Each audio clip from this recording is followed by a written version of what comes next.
Good to see you here, Mr. Bridenstine. Thank you. Missed some of our witty conversations during votes on the House floor. You bet. You've not been replaced, but we're looking. All right. Per the testimony, the James Webb Space Telescope delay cost taxpayers roughly $800 million.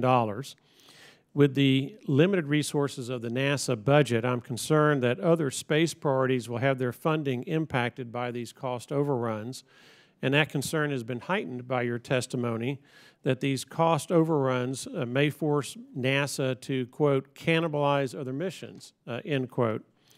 With that as a backdrop, will you commit here today that these James Webb Space Telescope cost overruns will not come from the space and human exploration, or more specifically, the Space Launch System portions of the budget?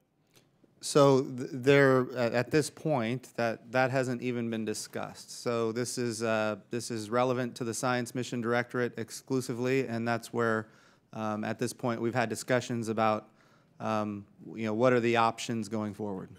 What is the timetable for NASA's determination of what programs will be cannibalized to come up with that now $800 million shortfall?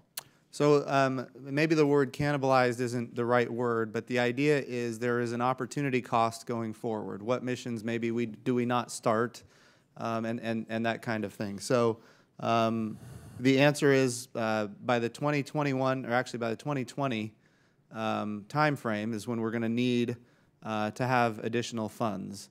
And so between now and then, we're going to have to make determinations. And that process is right now. It's underway. And in this process, what we're trying to do is again evaluate where we are with respect to the decadal surveys for each of the divisions of the Science Mission Directorate. Make sure that we're in compliance with that, and ultimately do it in a way that people can agree on. And I'd love to have your feedback on that. Well, as a member of the Space Subcommittee and also as a member of the Science, Space, and Technology Committee, you can imagine how each of us on this committee focus on different parts of what NASA does for our country. And I suspect that each of us has some concern about whether things that we believe are most important may be delayed as a result of these James Webb Space Telescope cost overruns. So if you could please keep us informed as you engage in your decision-making process, I would very much appreciate it, and I'd submit that the committee as a whole would also do so. You can count on it. With that, Mr. Chairman, I yield back the balance of